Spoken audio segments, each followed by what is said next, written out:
मारुती मंदिरापासून जो मुंबईकडे रस्ता जातो त्या रस्त्यावरती अतिप्राचीन म्हणजे शिवाजी महाराजांच्या काळापासून हे जे शिवलिंग आहे इथं स्थापित झालेलं आहे आणि फार पुरातन आहे।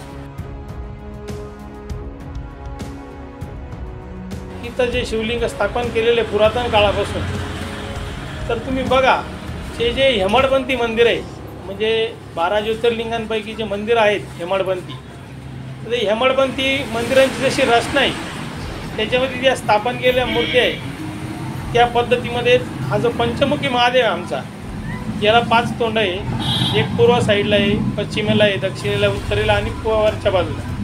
हा जे 5 तोंडांचा महादेव आम्ही म्हणजे यांना महादेव असून स्थापन केले, महादेव म्हणूनच स्थापन झालेले आहेत ते आणि देवांचे देव आहे ते। महादेव म्हणजे देवांचे देव आहे आणि त्यांची जी स्थापना झालेली शिवाजी महाराजांच्या काळापासून अगोदर पण झालेली आहे।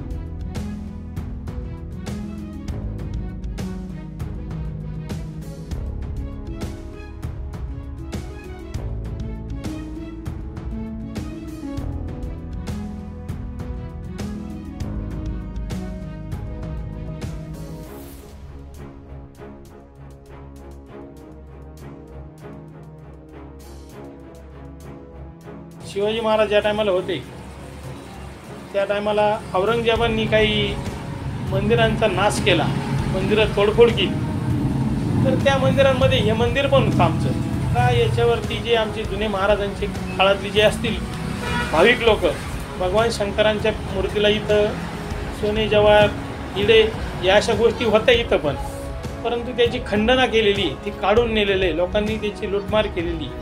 तर त्याच्यानंतर आम्ही इथं स्थानिक लोकांनी मिळून त्याला वज्रलेप दिलेला आहे आणि मूर्ती आहे त्या पद्धतीमध्ये जेव्हापासून पुरातन काळातली पुरातन पद्धतीनेच आम्ही जतन ठेवून ठेवण्याचा प्रयत्न केलेला आहे।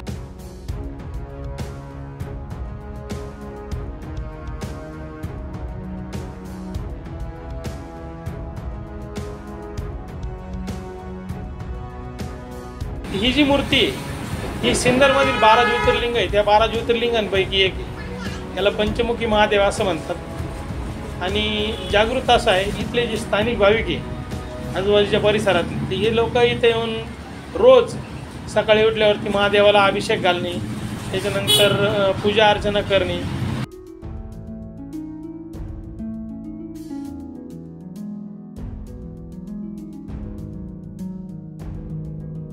पंडित प्रदीप मिश्रा हे सिओरचे, तर ते जे काही भाविकांना तोडगे किंवा आरोग्यावरती काही प्रश्न असतील तर ते भाविकांचे प्रश्न सुटण्यासाठी ते जे लोकांना काही माहिती सांगायची तर त्याच्यामधले बरेचसे इथले भाविक आहे का ते त्यांचे तोडगे वगैरे इथं करतात। त्याच्यामध्ये पशुपतीनाथाची जी उपासना आहे ते पशुपतीनाथाचे उपवास इथं लोक भाविक श्रद्धेने करतात।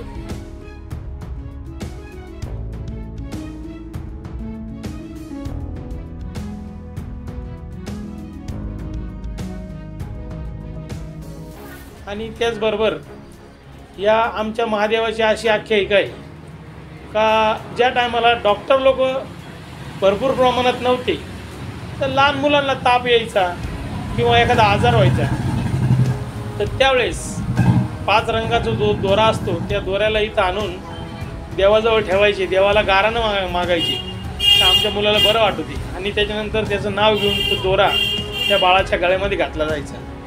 तर घातल्यानंतर त्याला जो आजार आहे तो बरा होत जायचा आणि त्याच्यावरती त्याची प्रकृती सुधारायची।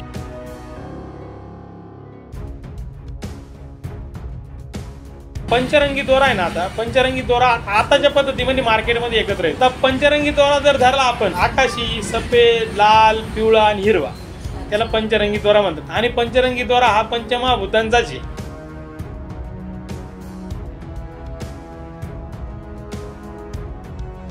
भगवान शंकर 5 तोंडांचे त्या हिशोबाने पंचरंगी दोरा आणून जर देवाजवळ ठेवला आणि लोकांनी देवाला सांगायचे आता ही कधीची गोष्ट पुरातन गोष्ट ज्यावेळेस डॉक्टर लोक कमी होते आणि लोक आजारी पडले बा किंवा ताप आला अशा वेळेस त्या टायमाला त्यांना इथे येऊन ते देवाची मानमानता करून देवाला सांगायची का आमच्या मुलाला बरं वाटू दे।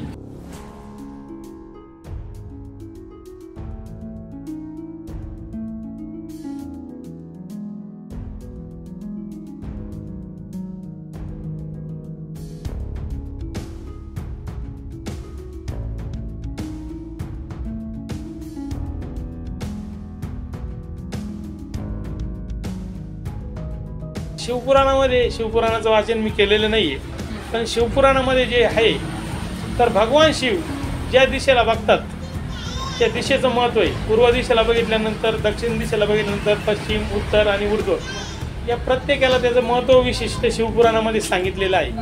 तर त्याच्यातलं फक्त दक्षिणमुखीच आहे, म्हणजे दक्षिणेकडे जे बघतो भगवान शंकर, तर त्या टायमाला पितृदेवता, तर पितृंची देवता दक्षिणमुखी जे शिव आहे ही पितृंची देवता आहे. त्याच्यामुळे त्यांचं तोंड त्या टायमाला दक्षिणमुखीकडे असतं. त्या टायमाला तिची सेवा केल्यानंतर, म्हणजे दक्षिणमुखी पंचमुखी महादेवाची सेवा केल्यानंतर तुमच्या पितरांना मोक्षगती, मुक्ती मिळण्यासाठी, म्हणजे असं प्रत्येक मुखाचं एक एक वैशिष्ट्य सांगितलेलं आहे.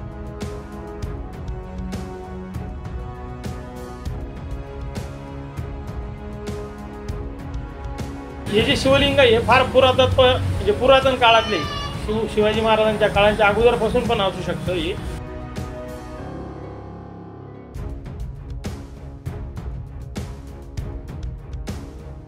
तर स्थानिक भाविकांच्या मनामध्ये संकल्पना आली का आपल्याला पूजेला हे बघणं झालेलं होतं त्यावेळेस. त्याला आता वज्रलेप केलेला आहे आम्ही. हा जो वज्रलेप दिला आहे नाशिकचे महंत मंडळी, म्हणजे श्रावण महिन्यात जर तुम्ही कधी जर अचानक जर येऊन भेट दिली मंदिराला, तर तुम्हाला सांगतो सोमवार, शनिवार, इतर वेळेमध्ये, म्हणजे आता आपण बसलेलो आहे तर ह्या देवाच्या पूर्ण मूर्तीला येऊन विशिष्ट प्रकारचा सुगंधी स्नान आणि त्याच्यानंतर सुगंधी लेपन आणि सुगंधी द्रव्य अत्तर जे असतं त्याचं पूर्ण स्नान घातलं जातं या देवाला. तर त्या टायमाला हे केलेलं नव्हतं. तर त्याच्यामुळं भाविकांच्या मनामध्ये कल्पना आली, माझ्याकडे मी नवीन शिवलिंग स्थापन करावं आणि त्याला भगवंतांनी बुद्धी दिली असेल कर तिथं.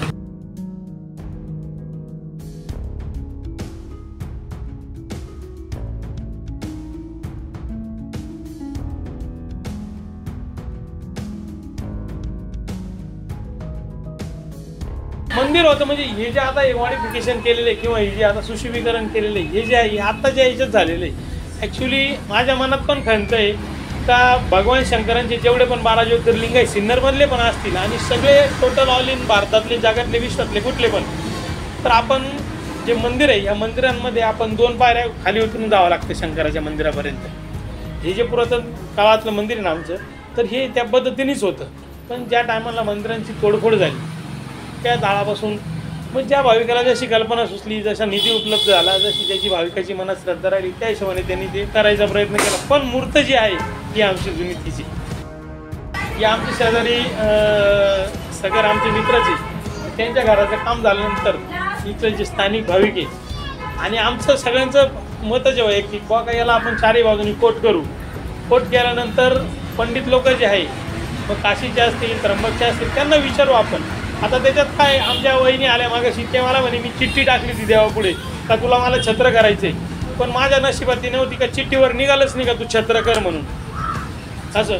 आणि काही लोकांनी ते छत्र करायचा प्रयत्न केला तर त्यांना अडचणी येत गेल्या, अशा काही लोकांचं म्हणणं आहे.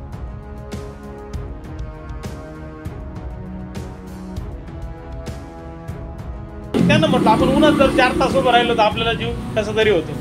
आज देव आपला किती काही वर्षापासून तानामध्ये, पावसात आहे, थंडीमध्ये, आणि त्याच्यामुळं हा जो देव आहे या देवाची झीज राहील. सगळ्यांच्या इच्छेनुसार, सगळ्यांच्या संकल्पनेनुसार, नीतीनुसार प्रयत्न केला. आज शेवट महादेवाची जी इच्छा आहे ती जे काही पुढचं करायचं आहे. वहिनींनी सांगितलं की मी चिठ्ठ्या टाकल्या आणि प्रयत्न केला विचारायचा तर मला इथं मंदिर बांधायचे, तुझ्यावरती कळस करायचं, त्याला परवानगी दिली नाही त्यांनी. एखाद्याच्या नशिबात असू शकते ते, तुम्ही कमी एक अजून कोणी कोणाला माहिती नाही. हे बघा परमेश्वराचं काम आहे, तो कोणाकडून पण करून घेऊ शकतो.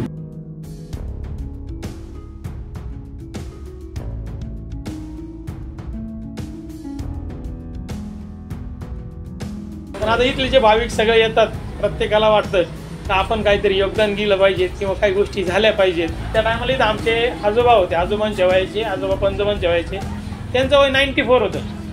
तर त्यांनी येऊन नेमकं दर्शनाला आले ते आणि ते सगळे होतं. त्या टायमाला त्यांनी पण सांगितलं का मी जसं बघतोय तसं देव असाच आहे, म्हणजे आणि त्याच्या अगोदर काळापासून देव किती वर्षाचं आहे ते मला पण माहिती नाही असं त्यांनी माहिती दिली, पण फार पुरातन आहे असं त्यांचं सांगितलं.